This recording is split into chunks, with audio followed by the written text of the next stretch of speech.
Because ngayon, pinakita mo na nagsasalita ka na para kang, sorry sir, nagtatanga-tangahan. Salamat po sir.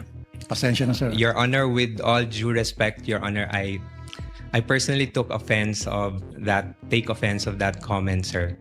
I actually just did my duty, sir. At the time, sir, I believe na yun po yung kailangan kong gawin bilang isang empleyado po, sir. Mag-resign ka na lang. Kung ako, I will resign. Mapapahama ka ko dyan. Ba't ako pipirma dyan? Bakit ako pipirma sa mga nakalagay Pagong, Piatos, Piquet, etc. Kung ano pa mga kengkoy na mga pangalan. I would not consent to that. Senator Judge Rafi Tulfo, you are recognized, sir. You may proceed when you're ready, and you have 2 minutes.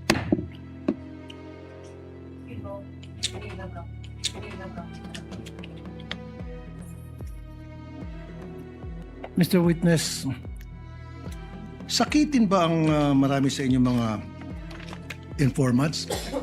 May mga malalang sakit ba sila? Sir, that I would have no personal knowledge po, sir. You should. Kasi ito, ang dami.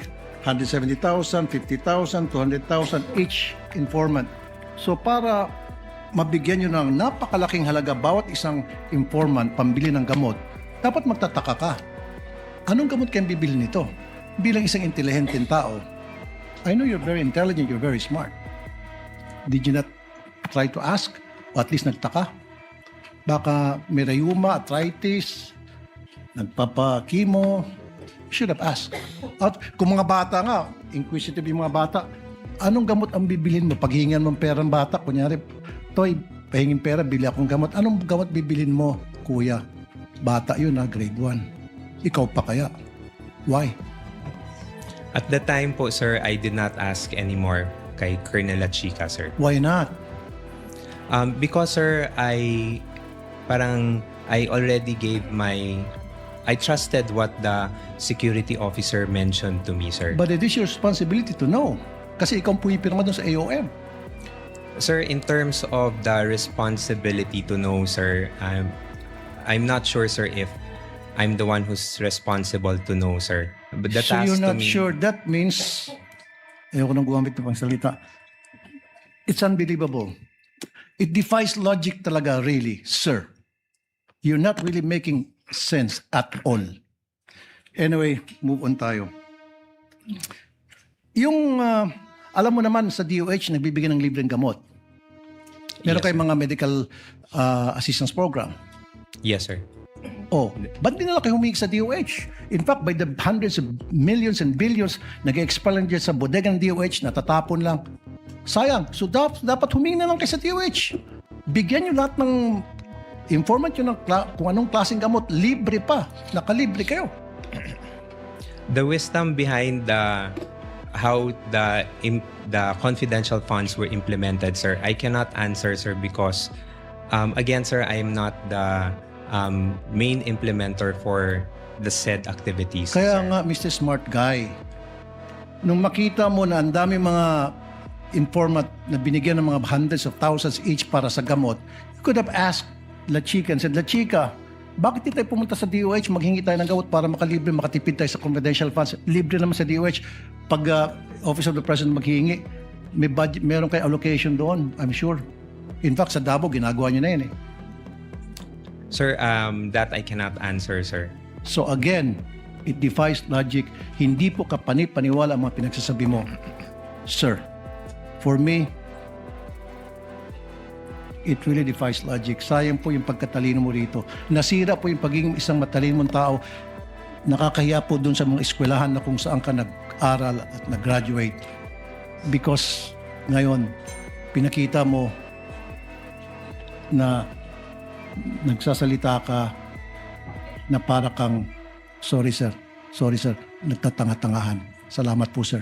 Pasensya na sir. Your Honor, with all due respect, Your Honor, I personally take offense of that comment, sir.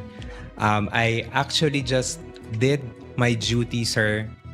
At the time, sir, I believe na yun po yung kailangan kong gawin bilang isang empleyado po, sir. And I did my work, sir, based on what was tasked of me, sir, including the limitations that I can do to the duty that I will be doing, So sir. you're talking about limitation. Ikaw ang Deputy COS. And then malapit ka kay VP Sara. And then pirma mo ang nakasaad doon sa AOM. So karapatan mo po magtanong. Okay? Now, you're talking about taking offense. Paano naman po yung mga taong bayan? They're being offended sa paglulustay nyo ng pera. Lumilita na parang nilulustay ang pera dito eh. Pera ng taong bayan po ito ang pinag-uusapan natin. If you're taking offense, mas lalo pong offended ang napakaraming Pilipino ngayon. Kasi hindi mo pa naibibigay ang tamang sagot. Pero kung naibigay mo ng magandang sagot, logical na sagot, then mawawala po yung sama ng loob ng taong bayan sa inyo. Sir, with all due respect, sir, I believe, sir, this matter of the confidential fund, sir, is still pending the final decision, sir. We are currently still submitting our motion for reconsideration on this one, sir. And we still have not received any final reply on this one. What So, I'm talking about, sir, is yung mga sagot niyo po, it defies logic para sa isang matalinong tao. Kasi kung ako, sir, pinesenta sa akin yung mga ganong klaseng dokumento at nagtanong ako at hindi nasagot ng maayos, I will resign. Kaysa naman makulong ako. Kaysa naman maipit ako ngayon tulad nangyari sa'yo at saka mga previous witnesses. Di ba?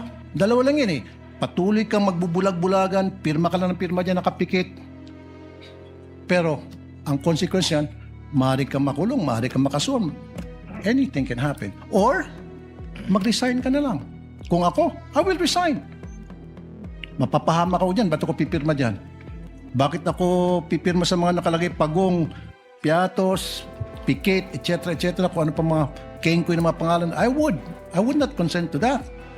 Outright sabihin ko, pag hindi niyo may paliwanag sa akin yan, I will resign. Period. Thank you po. That was not a question, Mr. Ton. You need to answer. With the permission of Senator Judge Tulfo, may the chair replace the word nagtatanga-tangahan with feigning ignorance on the record? I see Senator Judge Tulfo nodding.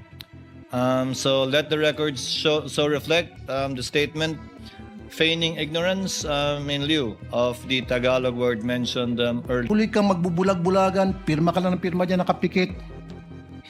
Pero, ang consequence yan, maaari kang makulong, maaari kang makasuhan. Anything can happen. Or, mag-resign ka na lang. Kung ako, I will resign. Mapapahama ka ko dyan, ba't ako pipirma dyan? Bakit ako pipirma sa mga nakalagay pagong, piatos, pikit, etc., kung ano pa mga kengkoy na mga pangalan? I would not consent to that. Outright sabihin ko, pag hindi niyo may paliwanag sa akin yan, I will resign. Period. Thank you po.